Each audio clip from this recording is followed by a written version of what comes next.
지난 주일에 이어서 기도에 대한 설교를 한 번 더 하려고 합니다. 어제 누구와 이야기를 하면서 한 번 또 더 해야 될지도 모르겠다 이런 생각을 했습니다. 청년들의 진로에 대한 고민들이 있다고 하길래 그건 답이 있는데 하는 생각이 들어서 다음 주에도 기도에 대한 설교를 할지 모르겠습니다. 어쨌든 기도가 참으로 중요한데 기도를 하지 못하는 이가 없어야 할 것입니다. 본래 귀한 것은 어렵습니다. 노는 것은 쉽지만 일하기는 어렵지 않습니까? 기도가 어려운 것은 그만큼 귀하기 때문입니다. 그리고 그 더없이 귀한 것을 마귀가 알고 마귀가 기도하지 못하게 합니다. 마귀는 우리에게 이렇게 속삭입니다. 바쁜 일부터 해야지. 열심히 일해야 살 수 있어. 여행도 하고 즐겁게 살아야지. 그런데 우리는 잘도 속습니다. 여러분, 기도해야 합니다. 기도하면 삽니다. 기도 자체가 영혼의 호흡이기 때문에 응답 이전에 이미 능력이 내게 와 있게 되어 있습니다. 여러분, 내가 살면 사는 것입니다. 내가 시들면 내 모든 것이 시들어지고, 내가 영적으로 죽으면 모든 것이 죽는다면, 내가 살면 모든 것이 살아나게 되는 것입니다. 오늘 본문 시편 57편은 다윗이 아둘람 굴에 숨었을 때 쓴 그러한 시로 되어 있습니다. 시편 142편과 이 시편 57편이 그 아둘람 굴에 피난했을 때, 도망갔을 때 쓴 시로 그렇게 나타나 있습니다. 그 배경은 사무엘상 22장인데 골리앗을 물리치기도 했고 블레셋을 물리치기도 했고 그런 이스라엘로 보면 위대한 영웅이 지금 도망자 신세가 되고 또 사울에게 일촉즉발의 죽음의 위기를 당하는 그런 처지가 된 것입니다. 그야말로 밑바닥으로 곤두박질 친 그러한 다윗의 현실입니다. 적군을 물리치고 나라를 구했으면 영웅의 대접을 받고 또 사람들의 영접을 받아야 마땅했지만 그것이 오히려 그의 죽음을 부르고 있었습니다. 여러분, 내가 잘했다고 해서 다 잘 되는 것은 아닙니다. 내가 잘한 일 때문에 더 억울해질 수 있는 것이 때로는 인생이기도 합니다. 그러니까 너무도 억울하고 또 억울한 것에 더해서 막막하고 다급한 그런 일들의 때가 우리에게 얼마든지 있을 수 있다는 것입니다. 저는 어느 날 샤워를 하는데 계속 얼굴에서 물이 흘러서 왜 그렇지 하고 보다 보니까 제가 울고 있는 것을 알게 됐습니다. 하도 훈련이 돼 있어서 어지간한 것을 그렇게 힘들다고 여기지 않고 다 받아 삼키는 편인데 나는 괜찮다고 여겼지만 내 몸은 울고 있었습니다. 제 인생을 두고 진짜 죽을 것 같다라고 여긴 두어 번의 여정이 내 삶에 있었던 것 같습니다. 숨이 쉬어지지 않는 날들이었죠. 이런 것을 가리켜 보통 사람들은 동굴 상황이라고 합니다. 동굴 상황. 동굴은 빛이 들어오지 않습니다. 동굴은 빠져나가는 길이 없습니다. 그리고 음침하고 두렵습니다. 다윗의 상황이 바로 그랬습니다. 오늘 본문의 배경이 되는 사무엘상 22장 1절을 보면 다윗이 그곳을 떠나 아둘람 굴로 도망하며 이렇게 시작됩니다. 다윗은 사울 왕을 피해서 더 이상 도망갈 데가 없어서 블레셋으로 망명을 했었습니다. 블레셋으로 망명을 해서 블레셋 왕 아기스 앞에 갔는데 자기가 전쟁 영웅이기 때문에 이스라엘의 영웅이기 때문에 저들이 자기를 환대하고 받아줄 줄 알았습니다. 북한에서 예전에 넘어왔던 그 고위 관료 황장엽 씨를 우리나라 정부가 극진히 받아들이지 않았었습니까? 그렇게 받아줄 줄 알았지만 그 한 병사가 이렇게 말했습니다. 저 골리앗을 물리친 다윗이 아닙니까? 우리의 원수입니다. 죽여야 됩니다. 이렇게 말하는 소리를 듣고 깜짝 놀란 다윗이 침을 질질 흘리면서 미친 자의 흉내를 냅니다. 그러자 그 순간 하나님이 역사하셨는지 아기스 왕이 이렇게 말했습니다. 나에게 미친 자가 없어서 저를 미친 자를 내게로 데리고 왔느냐. 가라고 합니다. 그 이야기를 듣자마자 쏜살같이 도망간 곳이 어디냐? 이 오늘의 아둘람 동굴인 거죠. 아둘람 굴은 석회 동굴인데 뭐 강원도에도 가면 석회 동굴이 많습니다만은 풍화 작용에 의해서 그리고 물줄기가 파고 가면서 그 석회 석만 남겨놓고 파헤쳐 놨기 때문에 동굴이 많은데 그곳에서 이제 몸을 숨긴 것입니다.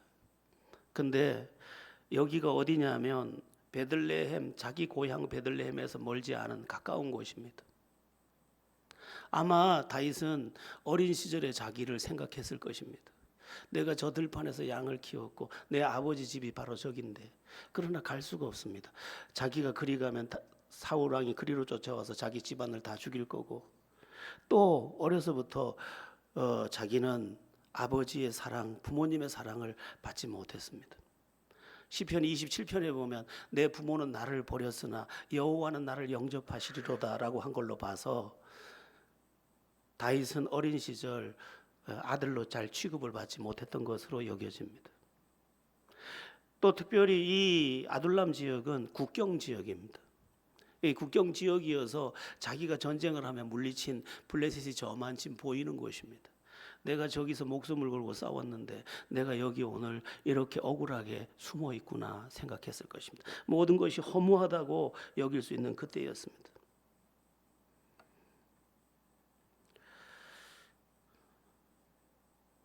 그러니까 내가 망하고 나니까 내가 쫓기고 나니까 어디 한 곳 몸을 기댈 데도 없고 친구도 없고 부모도 없는 그런 처지가 된 것이죠.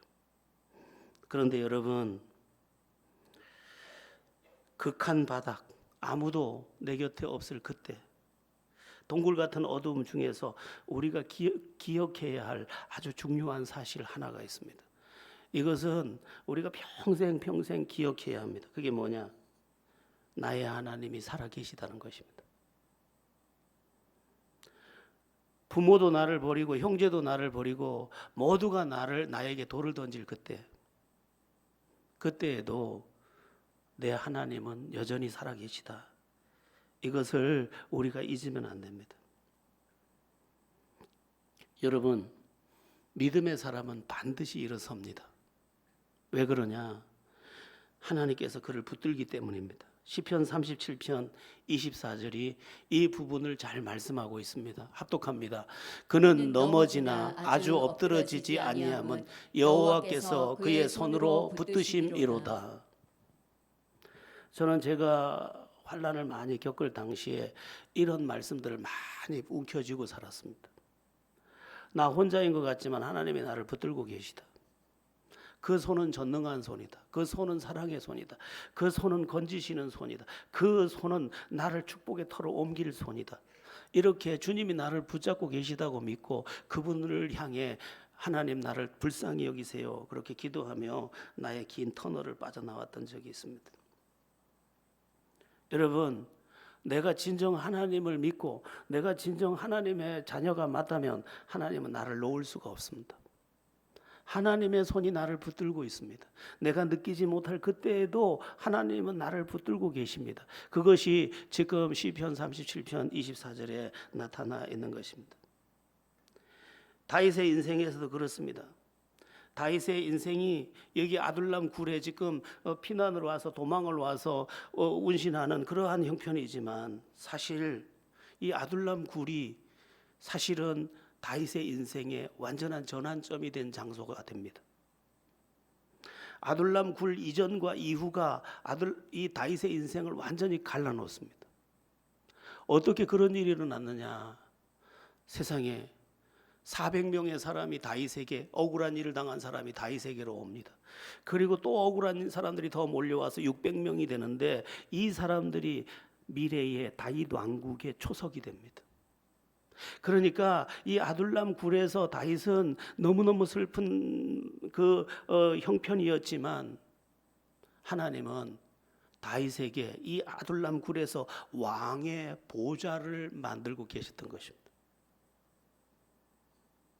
여기서 우리가 묻게 됩니다. 완전히 망한 다윗이 어떻게 그러한 기적을 경험하게 됐느냐고요. 다윗이 동굴에서 오히려 새 인생을 만난 것이 무엇에서 비롯된 것이냐 하는 것입니다. 그 길은 크게 두 가지입니다. 그 첫째가 기도입니다. 기도. 다윗은 아둘람 굴 사방 어둡고 사방 뚫린 곳도 없는 사방이 막힌 그곳에서 그는 그냥 있지 아니하고 다 자기를 버렸지만 나에게는 하나님이 계시고 그 하나님은 나를 붙들고 계시다. 이 믿음으로 하나님을 의지해서 기도했다는 것입니다. 그 기도의 내용이 오늘 본문에 쭉 나오는데 그 기도가 어떤 기도였을까? 그럼 우리 함께 오늘 본문 1절을 보겠습니다. 다윗의 압살롬 굴에서의 기도입니다. 1절을 한번 보겠습니다. 하나님이여 내게 은혜를 베푸소서. 내게 은혜를 베푸소서. 내 영혼이 주께로 피하되 주의 날개 그늘 아래에서 이 재앙들이 지나기까지 피하리이다. 우리 개역 개정의 번역은 조금 약합니다. 표준 세번역은 이 부분을 아주 적나라하게 번역을 했는데 이렇게 번역해 놓았습니다.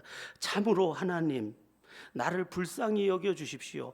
불쌍히 여겨 주십시오. 내 영혼이 주님께로 피합니다. 이 재난이 지나가기까지 내가 주님의 날개 그늘 아래로 피합니다. 그러니까 은혜를 베푸소서, 은혜를 베푸소서를 이 번역을 할 때, 이 세 번역에서는 번역을 할 때 은혜를 베푸소서로 번역한 게 아니라 불쌍히 여기소서, 불쌍히 여기소서로 번역했습니다. 저는 이 말이 더 맞다고 봅니다. 다윗은 어떤 종교적인 형태를 갖춰서 기도한 게 아닙니다. 사실 그대로 자기 형편 그대로 가장 진솔한 기도를 뭐라고 했느냐? 나를 불쌍히 여기소서, 나를 불쌍히 여기소서. 내가 주의 날개 그늘 아래 피합니다. 나를 불쌍히 여기소서. 여러분, 기도는요 담백해야 합니다. 거창할 필요가 전혀 없습니다. 저도 이런 기도를 좋아합니다. 하나님, 나를 불쌍히 여겨주세요. 이건 어쩌면 제가 제일 많이 하는 기도입니다. 주님, 나를 불쌍히 여겨주세요. 그래서 저는 여러분들이 뭐 어떻게 생각할지 모르겠는데 저는 저를 불쌍히 여겨달라는 기도를 제일 많이 합니다. 어쩌면 새벽에 엎드려서 기도할 때 가장 많이 쓰는 말이 나를 불쌍히 여기소서일 겁니다. 뭐 그 내용은 여러 가지입니다. 주님, 나를 불쌍히 여기소서. 어떻게 주의 종이 돼서 이렇게밖에 못합니까? 나를 불쌍히 여기소서. 나는 어떻게 이렇게밖에 사랑하지 못합니까? 불쌍히 여기소서. 나는 어떻게 이렇게밖에 베풀지 못합니까? 불쌍히 여기소서. 뭐 이런 기도를 합니다. 제가 며칠 전에 우리 탁구 팀들, 탁구 동호회, 제가 운동 새벽기도 끝나면 가는 운동 동호회 팀들하고 식사를 하러 갔어요. 그 집 이제 아들이 의사인데 여기 개업을 해서 여기 로타리에 개업을 했다고 인사한다고 고맙다고 우리 식사 대접을 하겠다고. 그 딸도 의사고 아들도 의사인데 식사 대접을 하겠다 그래서 우리 멤버가 20명인데 한 17명인가가 식사를 하러 갔습니다. 근데 갔더니 거기 민기가 있는 거예요. 민기가. 유선옥 집사 아들 민기가 있는 거예요. 그러니까 내 목소리를 들었는지 민기가 왔어요. 오더니 제 손을 잡고 목사님하고 손을 덥석 잡고 인사를 하길래 아이고 이 잘생긴 청년이 여기 있네 하고 내가 인사를 했는데 그 제가 이야기했죠. 우리 민기라고 합니다. 이렇게 인사를 했더니 민기가 또 가더니 물을 다 갖다 주더라고요. 테이블마다 또 갖다 주더니 우리가 밥을 다 먹을 때쯤 민기가 너무도 비싼 음식을 테이블당 하나씩 다 갖다 놓는 거예요. 가격을 물어보고 깜짝 놀랐어요. 그게 하나가 가격이 25,000원인가 29,000원이래요. 계산을 해보니까 10만 원이 훨씬 넘더라고요. 민기야, 내가 이렇게 민기야. 그러니까 이거 지금 기름을 이렇게 보여주면서 이 기름은 호불호가 있기 때문에 좋아하는 분, 싫어하는 분이 있기 때문에 뿌려가면서 드시기를 권해드립니다. 이러면서 가더라고요. 그래서 제가 사람들 보고 어우 교회 청년이 저렇게 귀하네요 뭐 이런 칭찬도 듣고 혼자 듣고 이제 같이 차를 한잔 나누고 집으로 돌아오는 길에 이런 생각을 했습니다. 참 민기가 나보다 크구나. 대단하네. 아니 거기 식당에서 일하면서 10만 원이 넘는 돈을 덥석 내놔서 그렇게 하기가 쉽겠어요. 대단하네. 제가 하는 기도가 대체로 그런 겁니다. 나도 좀 섬길 수 있게 해주세요. 불쌍히 여겨주세요. 무엇을 먹을까 무엇을 마실까 염려하지 말라 하셨잖아요. 하나님 담대하게 좀 섬길 수 있게 해주세요. 불쌍히 여겨주세요. 지난 화요일 날은 영도에 베트남 학생들이 와 있습니다.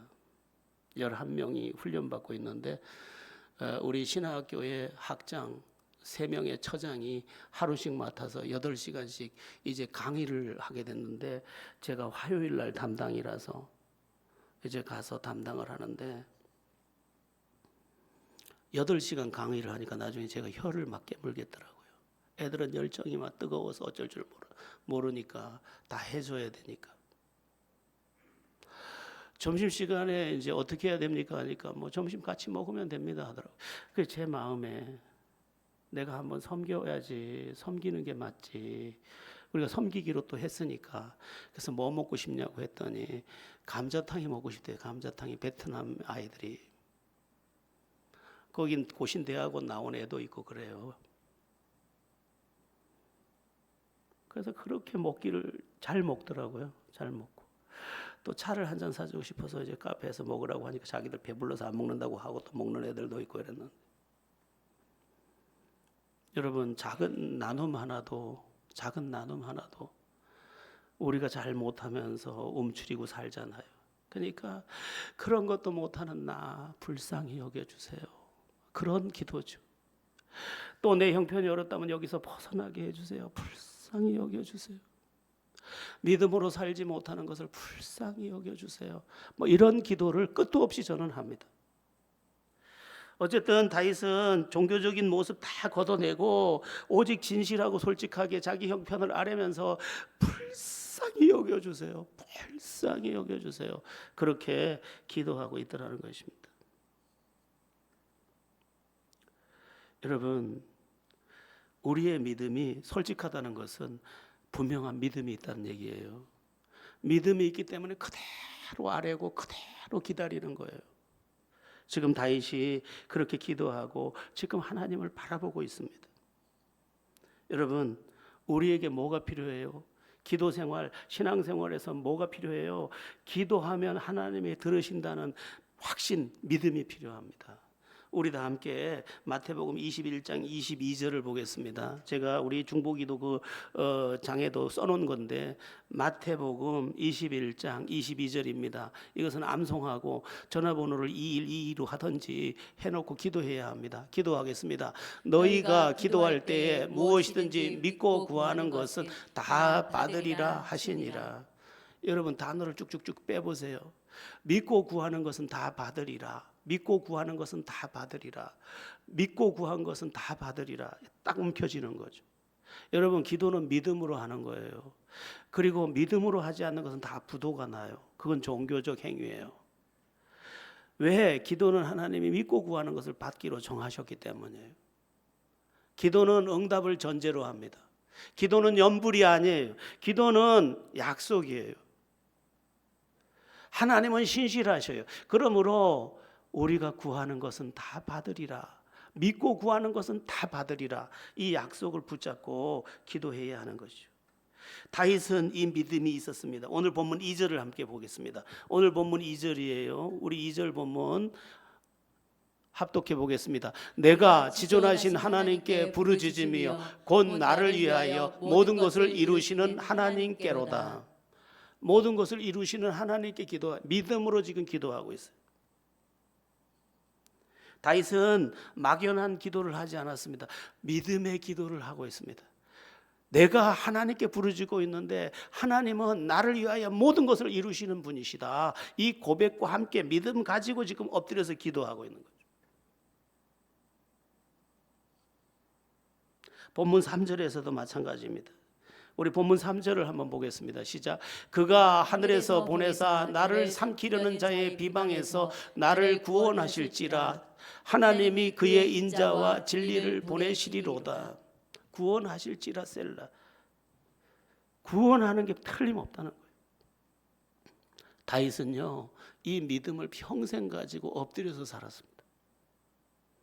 그래서 다윗의 인생이 항상 절벽에 있는 것 같았지만 가장 높은 곳으로 향해 갈 수 있었습니다. 여러분, 나의 기도를 들으신다는 믿음으로 기도해 보십시오. 만약 믿음이 내게 있어서 기도한다면 한마디도 가볍게 할 수 없을 겁니다. 믿음이 있기 때문에 진실하게 기도할 거고 간절하게 기도할 거고 또한 시간을 더해서 기도할 것입니다. 어떤 책에 보니까 그런 이야기가 나오더라고요. 나는 우리 아빠의 사랑을 알고 있다. 우리 아빠는 항상 내가 아빠하고 부르면 주머니에 손부터 넣는다는 거. 뭐 달라고 하면 주려고 주머니에 손부터 넣는 우리 아버지. 하나님은 더 그러실 것이다. 내가 기도할 때 하나님하고 부를 때 이미 당신의 주머니에 손을 넣고 계시는 하나님이다. 그래서 나는 믿음으로 항상 구했고 믿음으로 구한 그것을 하나님은 항상 응답하셨다. 그렇게 자기의 기도 간증의 책에 써놨더군요. 여러분, 믿음이 있으면 기도를 시작할 때 이미 소망도 오는 것입니다. 왜냐하면 기도하면 하나님이 들으시고 들으신 하나님이 이루실 것이니까. 그래서 기도의 자리에 이미 엎드리면 이미 소망이 시작된 것입니다. 그럼 다윗의 현재 형편이 어떠합니까? 4절을 한번 보겠습니다. 4절입니다. 시작. 내 영혼이 사자들 가운데 살며 내가 불사지르는 자들 중에 누웠으니 곧 사람의 아들들 중에라. 그들의 이는 창과 화살이요 그들의 혀는 날카로운 칼 같도다. 자기가 지금 사자들에게 둘러싸인 형편이고 또 자기를 불사르는 자들 중에 누웠대요. 사람들이 자기를 불살라 죽이려고 자기를 떼구르르 굴리고 있는데 자기는 아무 손을 쓸 방법도 없대요. 그들의 이는 창과 화살이요. 그들이 말하는 거 보니까 그냥 그 말 자체로만도 죽을 것 같더라고요. 그들의 혀는 날카로운 칼 같아서 아무 짓도 하기 전에 이미 자기가 망한 자 같더라고요. 그러니까 다윗은 지금 어마어마한 그 포위망에 더 이상 질식할 것 같은 그런 상황인 것입니다. 여러분, 사람에게는 저마다의 고통이 있게 마련입니다. 그리고 저마다 본인이 당하는 고통이 가장 큰데 내가 당하는 고통을 누가 알아줄리 만무합니다. 사람들은 내가 얼마나 힘든지 알아야 하지만 아무도 안 알아줍니다. 그래서 더 괴로운 거죠. 실망도 그렇습니다.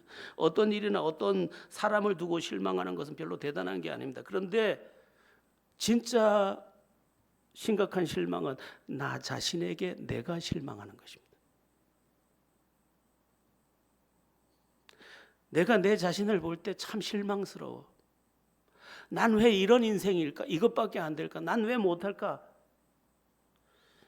그래서 무너져 내리는 모습, 그게 최고의 밑바닥입니다. 그때 가면 너무너무 위험한 때입니다. 그런데 그렇게 무너질 수밖에 없는 때에도 무너지지 않는 사람이 누구냐? 살아계신 하나님을 기억하고 다윗처럼 기도하는 사람입니다.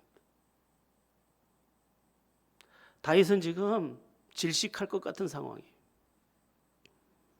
그러나 그는 자기 안에 계신 하나님을 기억합니다. 그리고 구하면 들으시는 그분을 바라봅니다. 그리고 나에게 실망하고 상황에 실망하고 저들의 모든 뒤쫓음에 지금 그 끝자락에 와 있지만 하나님을 향해 고개를 들고 있는 것입니다. 여러분, 기도는 매우 놀라운 것입니다. 여러분들도 많이 들어서 알 법한 땅콩 박사 조지 워싱턴 카버 이야기를 알 것입니다. 대충은 읽어본 사람도 있을 것입니다. 이분의 책을 다시 한번 이분에 대해서 제가 살피면서 정말 놀랍구나 하는 생각을 했습니다. 조지 워싱턴 카버는 노예입니다. 그 부모님도 노예입니다. 노예의 아들로 3남매가 태어났는데 그 당시 그가 살던 엘리바마 지역 그 주변은 노예를 훔쳐가는 도적들이 많았습니다. 왜냐하면 다른 데 또 팔 수 있기 때문에. 그런데 어느 날 자기 엄마와 자기 누나와 셋이서 이제 노예 도둑들한테 도둑질을 당해서 다른 집으로 이제 다른 곳으로 팔려가게, 먼 곳으로 팔려가게 됩니다. 그런데 이 조지 워싱턴 카버의 그 주인 농장주는 참 좋은 사람이고 크리스찬이 부부였습니다. 이들을 어쨌든 살려서 되돌아오려고 말을 몰고 달려가서 겨우겨우 그 말 한 피를 주고 말 한 피를 값으로, 아니 우리가 훔쳐왔는데 우리 거지 돈 주고 데려가라고 하니까 줄 게 없으니까 자기가 끌고 간 말을 주고 엄마와 누나는 못 데리고 오고 조지 워싱턴 카버만 데리고 옵니다. 그리고 그 당시 흑인들은 학교를 다닐 수가 없습니다. 미국 남부에서는. 그런데 그 조지 워싱턴 카버 그 농장주 그 주인은 크리스찬이고 신실한 크리스찬이라서 이 조지 워싱턴 카버에게 이름도 지어주고, 이름도 자기 성을 따라 이름도 조지 워싱턴 카버라고 지어주고, 그리고 자기 아들처럼 키웠습니다. 그리고 학교를 갈 수 없는 흑인의 형편 때문에 그에게 성경을 가지고 글자를 가르쳤습니다. 그리고 날마다 성경을 읽게 했습니다. 세상에 조지 워싱턴 카버가 10살 때 주님을 말씀을 통해서 만납니다. 그리고 기도하면 하나님이 들으신다는 그 놀라운 사실을 알게 됩니다. 조지 워싱턴 카버는 그날부터 농장에 일을 나가거나 하기 전에 새벽 4시에 일어나 하나님께 날마다 기도하는 아이가 됩니다. 그는 몸이 약했기 때문에 끌려가서 학대당할 때 그의 몸이 많이 망가져서 그는 건강하지 못했습니다. 그러나 그는 날마다 기도했습니다. 우여곡절을 많이 수도 없이 겪었습니다. 그런데 그는 내가 기도할 데가 없어 들판에 나가서 기도했는데 들판에 나가 기도할 때 하나님이 항상 자기를 만나 주셨다고 했습니다. 그리고 내가 어떻게 해야 할지를 그 기도의 자리에서 가르쳐 주셨다고 했습니다. 조지 워싱턴 카버는 학교를 갈 수 없는 흑인의 형편이지만 계속 이쪽을 두드리고 저쪽을 두드리고 기도하는 중에 오하이오 주립대학이라는 대학에 흑인 학생으로 처음 입학이 됩니다. 그리고 그가 졸업하고 나서 오하이오 주립대학의 교수가 됩니다.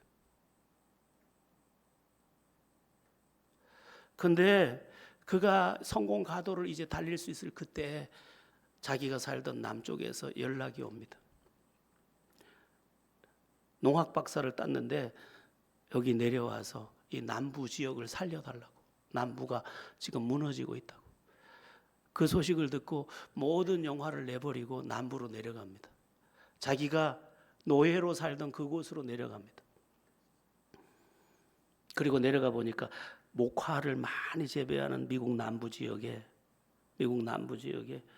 목화 농사가 항상 왕성한데 목화의 문제점이 뭐냐? 목화 농사를 계속 지으면 땅이 황폐화돼서 더 이상 아무 농사를 더 지을 수 없게 된다는 문제가 있었습니다. 질소가 이제 파생되면서 생기는 문제라고 합니다. 농학 박사인 이 조지 워싱턴 카버가 이제 기도하면서 지혜를 얻었는데 그곳에 땅콩을 심으면 땅이 살아나는 것을 알게 됩니다. 그래서 농민들을 다 설득을 해서 그 남부 지역에 땅콩을 다 심게 만들었습니다. 그런데 미국 남부의 땅이 너무 기름지다 보니까 땅콩 농사가 너무 잘 됐는데 땅콩을 먹는 방법을 땅콩을 뭐 볶아 먹는 거 뭐 그 이상을 잘 못할 때니까 땅콩이 너무 많이 나왔는데 땅콩을 처리할 데가 없고 오히려 농가들의 가계 부채가 늘어나는 형편이 되었습니다. 그래서 조지 워싱턴 카버 네가 책임져 하고 원망을 이제 받게 되는 자리에서 그가 잘하는 기도를 하나님 앞에 시작합니다. 이렇게 기도를 했다고 그의 자서전에 나와 있습니다. 우주 만물을 창조하신 하나님 아버지 하고 기도했더니 하나님이 너 이렇게 돼요. 그 기도하지 말라고. 그건 네 문제가 아니잖아.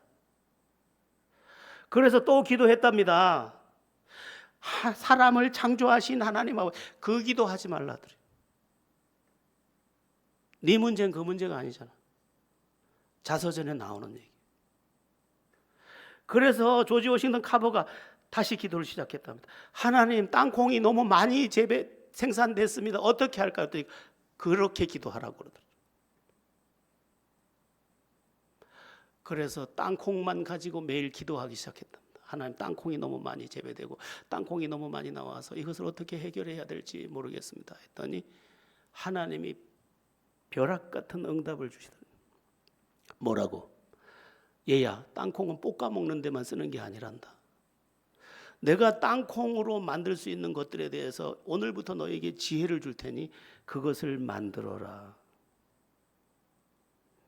그래서 조지 워싱턴 카버가 하나님이 주시는 지혜로 땅콩에서 생산할 수 있는 것들을 만들기 시작했는데 그렇게 만들어낸 발명품이 300가지입니다.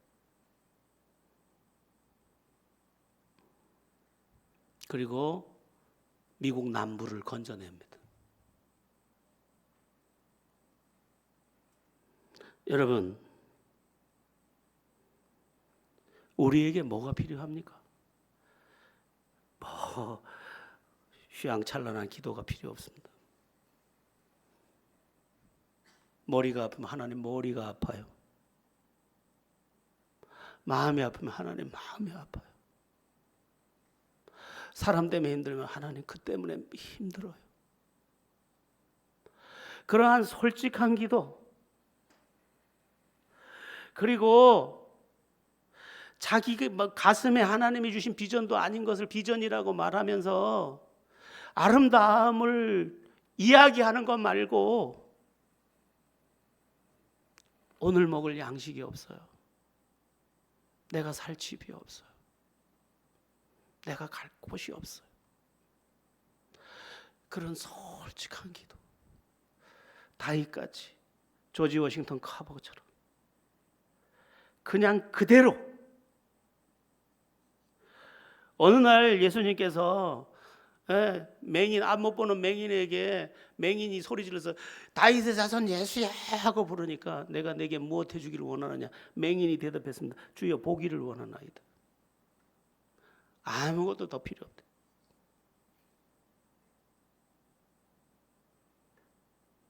여러분, 기도는 폼이 아니에요. 기도는 그대로 하나님이 우리를 기다리는, 그리고 우리에게 그대로 들어주고 싶어하는 자녀를 향한 당신의 특별한 계획이에요. 우린 그 사실을 붙잡고 조지 워싱턴 카버처럼 내 날이 어떻게 환란이 올지라도,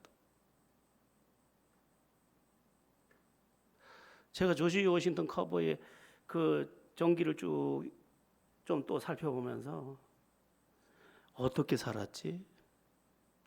자기 하나 살기도 힘든데 미국 남부를 구하고 미국을 구해? 믿음은 놀라운 것이구나. 거기다가 10살 때 만난 그 주님이 항상 그의 하나님이 되신 그 놀라운 사실들을.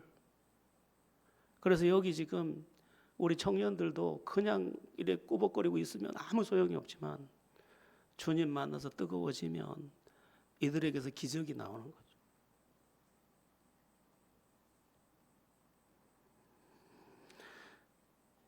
여러분에게 솔직하고 담백한 기도, 그리고 믿음의 기도가 있어서 다윗처럼, 조지 워싱턴 커버처럼 승리하는 은혜가 있기를 축원합니다. 설교 초두에 아둘람 굴에서 다윗이 기적을 만난 것은 두 가지 이유가 있다고 했는데, 오늘 본문에서 한 가지를 더 살피면 마음의 확정입니다. 마음의 확정. 오늘 본문 7절에서 8절을 보겠습니다. 야고보서는 분명히 말하고 있거든요. 받지 못하면 구하지 아니하기 때문이요. 저는 여러분들이 다 기도의 사람이 되기를 바랍니다. 전부 골방에 들어가서 솔직한 기도를 시작하기를 원합니다. 그래서 하나님의 살아계심을 다 경험하게 되기를 바랍니다. 종교적 거칠애를 다 걷어내기를 바랍니다. 자, 마음의 확정에 대해서 오늘 본문 7절 8절을 보겠습니다. 합독합니다. 하나님이여, 내 마음이 확정되었고 내 마음이 확정되었사오니 내가 노래하고 내가 찬송하리이다. 내 영광아 깰지어다. 비파야 수금아 깰지어다. 내가 새벽을 깨우리로다. 아멘. 내 마음이 확정되고 확정되었다. 이 반복적 고백이 뭐냐면,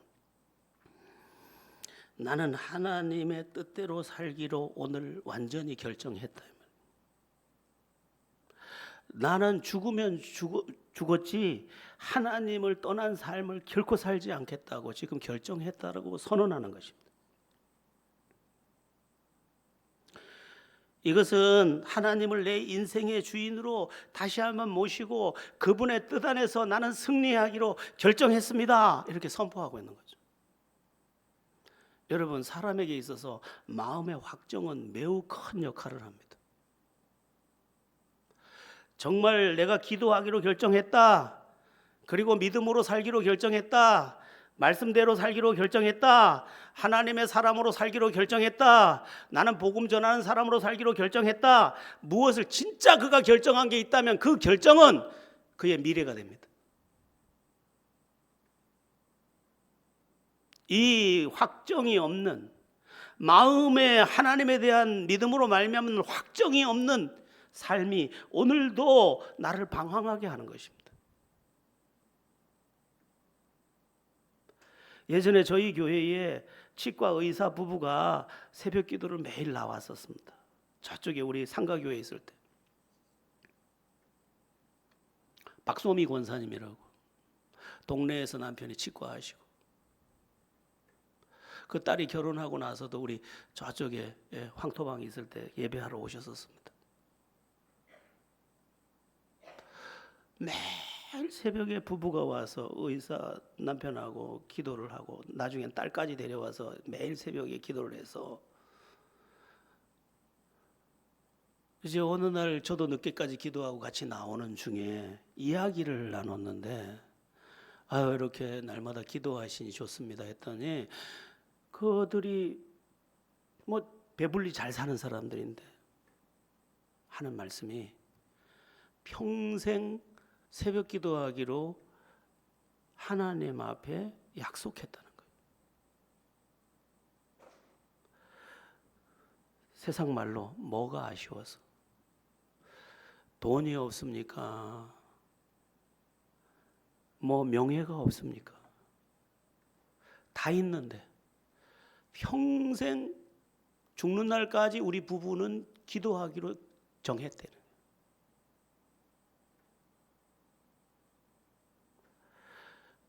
다른 건 다른 게 있어서구나 하는 생각을 할 수 있었습니다. 마음의 확정이 다르니 인생이 다른 것이죠.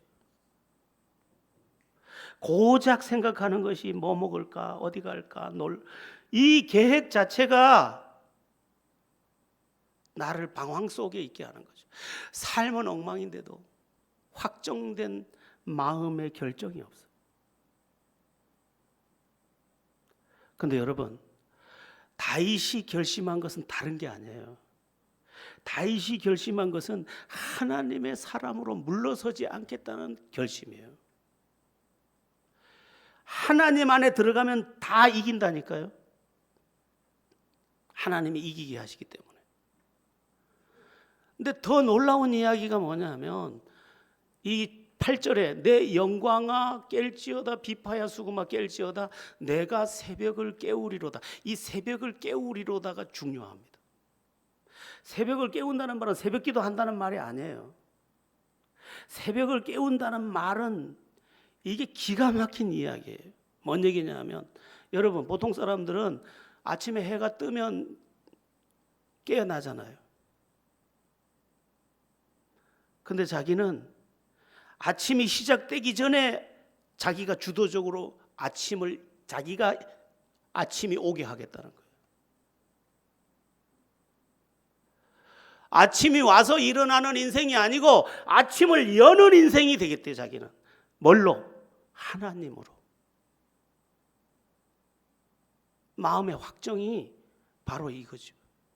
내가 어쩔 수 없는 상황에 끌려가는 인생이 아니라 상황 앞에서 믿음으로 상황을 바꾸는 내가 되겠습니다. 이게 새벽을 깨우리로. 사람들은 온 거 가지고 살아요. 아이고 어쩔 수 없지요 뭐. 어쩔 수 없어서 오늘 불행하게 계속 사는 거예요. 내가 창조적으로 믿음으로 앞에 서서 새벽을 이끌고 인생을 이끌고 미래를 이끌고 그렇게 살지를 못한다니까요. 매일 부정 부호만 딱 붙여가지고 그건 안 돼요. 안 됩니다.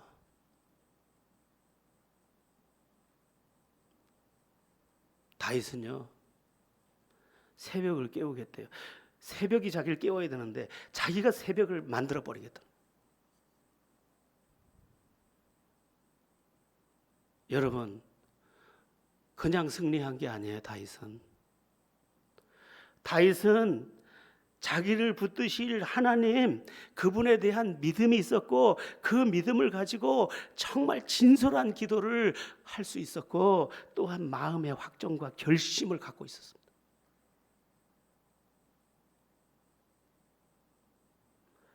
제가 아주 예전에 우리 두 아들을 두고 이런 생각을 했던 적이 있어요. 내가 하나님 앞에 부끄럽지 말자. 그리고 이 두 아들 앞에 부끄럽지 말자. 요만했을 때 애들이 요만 아장아장 걸 때 애들 앞에 부끄럽지 말아야지. 그러려면 다윗 같아야 돼. 다윗은 절체절명의 시간에 하나님을 기억하고 그 아둘람의 어두운 동굴을 왕의 보좌로 바꾸는 터로 만들어 버렸어요. 뭘로? 믿음의 기도로. 진짜 기도로. 여러분 기도하는 척 하지 마세요. 진짜 기도해야 돼요. 진짜 기도. 저는 진짜 기도를 하려고 몸부림쳐요 지금도. 그리고 마음에 확정하셔야 돼요. 나는 하나님의 사람으로 살 거야. 말씀 붙잡고 살 거야. 내가 새벽을 깨울 거야. 상황이 나를 이끌어가게 하지 않을 거야. 내가 상황을 이끌어갈 거야. 내가 그것보다 앞에 서 있을 거야. 아침이 오기 전에 아침을 열 거야. 내가 먼저. 여러분 진짜 하나님의 사람이 어떻게 안 될 수 있습니까? 아침보다 앞서서 아침을 여는 사람이 어떻게 안 될 수 있습니까? 안 되게 살아서 안 되죠. 오늘 우리 다시 아주 내가 처음 이제 예수 믿은 것으로 여기고 오늘 예수를 처음 알게 된 사람으로 여기고 아장아장 첫걸음을 떼듯이 기도의 무릎을 시작해야 합니다. 순수하게 그냥 솔직하게. 그러면 다윗의 인생을 바꿨던 하나님, 조지 워싱턴 카바의 인생을 기적으로 만든 하나님이 우리의 인생도 기적을 만들 것이고 우리가 새벽을 만들어내는 그런 내가 된다면 조지 워싱턴 카버도 그 미국 남부에 아침을 연 사람이에요. 우리의 삶에도 진짜 믿음으로 말미암은 기도와 진짜 믿음으로 말미암은 새벽을 깨움이 있어. 그리고 하나님의 사람으로 살겠다는 확정된 마음이 있어. 그것으로 인한 승리와 노래가 우리 안에 가득하게 되기를 예수의 이름으로 축원합니다.